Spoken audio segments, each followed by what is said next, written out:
With the Tomorrow Job writer, director Bruce Wemple steps away from the creature features like Monstrous and Dawn of the Beast that he's been making lately to go back to the time paradox films such as Lake Artifact and Altered Hours that he started his career with. In fact, the Tomorrow Job reworks Altered Hours' premise of a drug that can send its user a day into the future as the jumping-off point for its tale of Lee Grant Schumacher. Trust your driver, my best friend's dead and his crew of time-traveling thieves. Lee was a subject of the late Doctor. Tupple's Rick Montgomery Jr., puppet master Dr. Death, connected experiments in time travel, and when he left the project, he took the remaining samples of the drug with him. Now he, along with Finn Caitlin Duffy, are Bed is Green, Chill, and Martin Andrew Gomez. White walls, dark rooms use it to steal information for clients. It's a risky and complicated procedure, but it pays well, and that's what matters. Now this by itself would have made for an interesting heist film. The method by which the drug lets people exchange places with their future selves is both complicated and time-limited, adding extra layers of risk for the characters and tension for the viewer. Instead, Wemple brings in an organization known as the Organization and led by the organizer William Champion.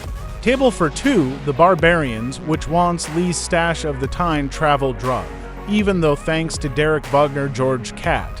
House of Bodies, Turnabout, another of Dr. Tupple's lab rats. They have their own supply, and it would seem the resources to hire someone to replicate it. This is where the Tomorrow Job starts to go from complicated to confusing as Lee and his crew. Martin having been replaced with Sofia Ariella Mastroianni, The Retreat. Capitalism in 3 aspect ratios. Become human versions of Schrodinger's cat with a limited amount of time to save themselves, and possibly the future from becoming history. There are double crosses, dead people turn up alive, which I'm sure has to be some kind of paradox.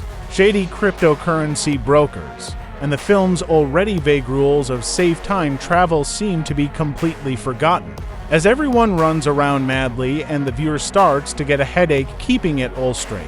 Worse, the Tomorrow Job has a completely charisma-free protagonist. Lee is a petty criminal with a long arrest history who stumbled into a lucrative gig. He looks like a skeevy character from a 70s movie and has a bland personality. Not what we need from an anti-hero. On the other side of things, Wagner is sufficiently villainous to give the Tomorrow Job a good antagonist. But the organizer looks like he stepped off the cover of an 80s techno-pop album and spouts unintentionally funny dialogue. Wemple would have been better off giving him just enough screen time to establish his existence, or had Wagner be in business for himself. The Tomorrow Job has its moments and might be worthwhile if you're needing a sci-fi fix, but the script is too loosely constructed and confusing to fully recommend to science fiction fans. And there are way too few action scenes for it to succeed on that level. And at 1 hour and 47 minutes, it's too long overall.